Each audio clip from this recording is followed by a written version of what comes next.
Good morning, madzuka bwanji konse kumene muli.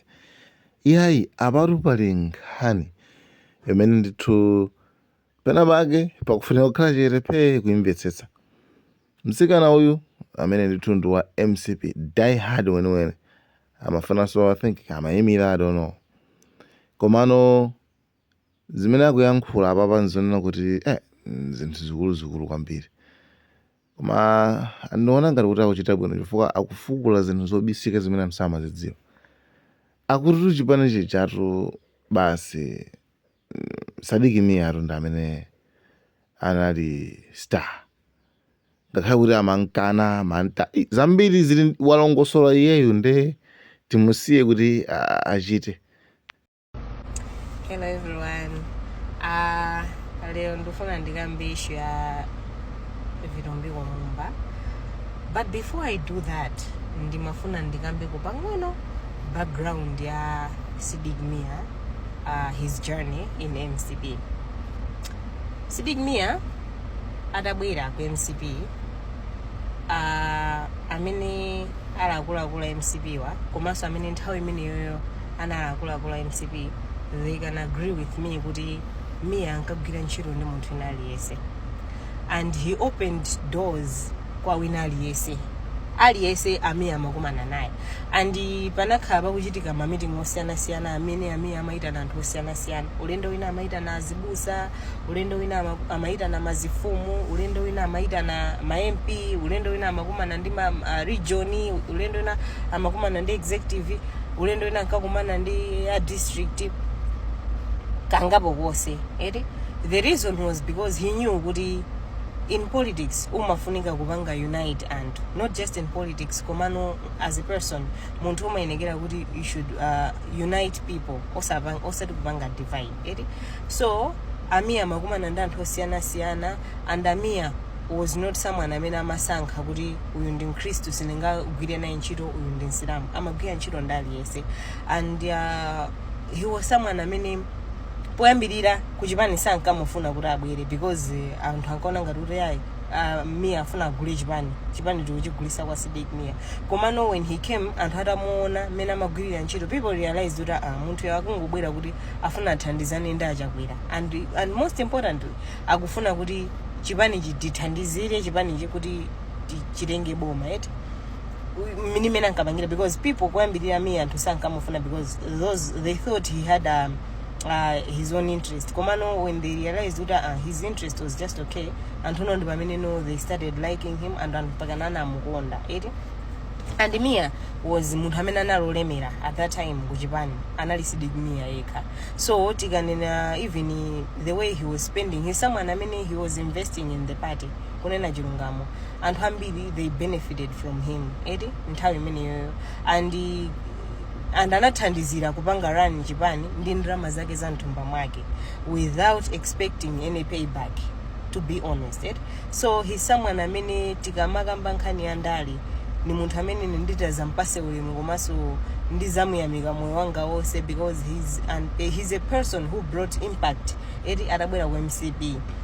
So ineyo such leadership style ndimene imandisangalatsa because munthu usamakhale ndi ma selfish interest or my individual interest. Uzikhala munthu amene you want to work with everyone osatengera kuti uyu ndi ndani. Ineyo there was a time Amia ananditumako kuti ndikasiye ndalama kunchizanjala. Those of you amene mukuziwa kuna Tenje there's nchizanjala CCP kumene kwatamanga nyumba ya busa kunkafunika ninaperewera ndalama ya malata. So Amia atauzidwa anandipasa ndalama kuti I should go there and give abusa aja kuti apangire project imeneyo. So when I went there and ndinapita tsiku lonena kuti ma atiyeja dzankakumana ndi ma sub TA ndi mafumu ena offset.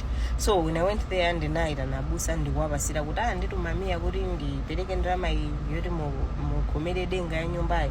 So anapezeka zoti abusa aja anadabwa he was surprised that munthu wapanga izizi being a Muslim. So he called atiyeja dzanja ndikuwauza kuti patu pabwera ndalama yochokera kwa Sadik Mia kuti titani tigulire malata tikomere nyumbayi. so at age adzaja, so he was very interested with muntu apanga zimene zizokhala nsilamu. And what he said was ineso lundiranisa nsonkhano mafumu ose kandi si opemphera kandi opemphera kandi nsilamu kasi nsilamu ose asonke, because if a Muslim has done this for us, ifeyo ngati anthu chimene chingatikanikise ndi chani kuti tipange tithandizane tisonkherane, and chechi ndiyopindulira ifeyo ami asazapemphera mu chechimu eti. So he's someone amene akhala kuti tumama ulendo siyana. I remember the other time tinapita ku nsonkhano kubalaka, he mobilized anthu mashehe ndani anabwera kumene kucha, and nasi about 100 envelopes anayika mu ndalama mose, and he told us kuti mwapase anthuwa, but the instructions he gave was mukama apase anthuwa munene kuti akupereka ndachakwera musanditchule ine eti. So I was very interested and I was surprised kuti iwo amene amapangira anthu andale imene tikwaziwira, anthu andale amakhala ndi pride ina yake jodi, they always want to be noticed kuti apanga donate each, but he was someone amene amasogoza zina la achakwera, and every time mwina if achakwera must know ngati samadziwa, Amir was always talking good about him kumbali, because apopo akanatha kumauza anthu kuti achakwera alibe likosi ndrama zimene yamayendera pano ku Japan ndi ndrama zanga moti ndrama maenvelope ndikupereka wandineyo. But he was someone who was very humble despite being rich and despite being influential, because he had influence. Kunena chilungamo kunalibenso competitor wawo ku MCP, kulibe. So he's someone amene amatipasa chidwi kwambiri, because he always motivated us, and ndamene anandipasa that picture of kuti people can really do politics osa panga matukutuku, osa nyoza muntu. Anali muntu olemera akanatokha ndi ego ina yake yosaziwika bwino je omati ine ndineyo, but he was someone who was humble and amathandiza anthu. He was investing in the party, amatha kupangisa misonkhano, kupanga sponsor kuti mutere. He's someone amene anali ndi chikondi ndi anthu, komanso anali ndi chikondi ndi chipani. So tikabwera ku issue the time mena anandipasa ma envelope atatipasa ma instructions amene anapezeka zokuti ife tinapasa anthu aja, ndi nazakumana nawo mfumu ina ulendo wina ntapita kuliwonde, and amandipanga kuti kodi inu achakwera ni munthu wabwino amatisamalira ife nthawi imene anali ku opposition, amatipasa ma envelope basa achakwera kungolowa mboma inu ma envelope athu mwamba kumalandira ndikumatijera eti. So ndinazayimano kusowano kuti ndeti yankha kuti chani, because sachakwera amene amapanga zimenezi anali Amir amene ankapanga zimenezi eti. So tikabwera issue ya Virumbiko Mumba, he's someone amene he's a very self-centered person eti. Komanso ndale za Virumbiko Mumba kawiri zimakhazokokana ndi anthu. So leadership ineyo ikakhala yoteroyo munthu amene yoyo is not fit to be at a position yoti mpaka namukamusiye kuti akakhale running mate mutenge mpaka nokhala vice president, nde kuti akhoza kuthandizira kuononga dziko eti. Chifukwa normally the way I know politics zimafunika kuti munthu inde sipamalephera anthu osemphana naye, koma when you look at Sadik Mia amagwira ntchito ndi anthu onse, and amene anayi ndi vuto ndi Sadik Mia nde kuti munthu yonda amene ali ndi vuto eti. Koma tikabwera Virumbiko Mumba, he's always arguing with people one way or the other. Komanso tikakamba issue yokhuzana ndi kusakhulupirika ndi ndalama, I have proof of what he does. Yonena kuti samakhulupirika pa issue ya ndalama, amachirusa bodza kwambiri eti kufuna kudyera anthu. And the other thing is I watched this other time his wife ankakapanga donate, I think that was a tractor. Atapita umene kuja, what she said ineyo kwa ineyo, I saw it good. She's more of a politician than Virumbiko Mumba himself. So we need more of Grace Mumbas than Virumbiko Mumbas in MCP. Chifukwa ineyo the choice of him as a running mate, even itikatengira anthu osiyana amene anavomera like azibusa amene anathandizira kwa uzaja kwera kuti atenge Virumbiko Mumba ngati running mate, you can see kuti it was not a fair choice. It definitely means kuti azibusa ena anajapo ndalama kuti they should pick Virumbiko Mumba kukhala running mate. It wasn't a fair choice. Kukhala kuti it was a fair choice, I don't think Virumbiko Mumba was worth it kuntenga ngati running mate. And it was better even kutenga Godani Hara, because she's a woman who is humble and she has an impeccable record of integrity.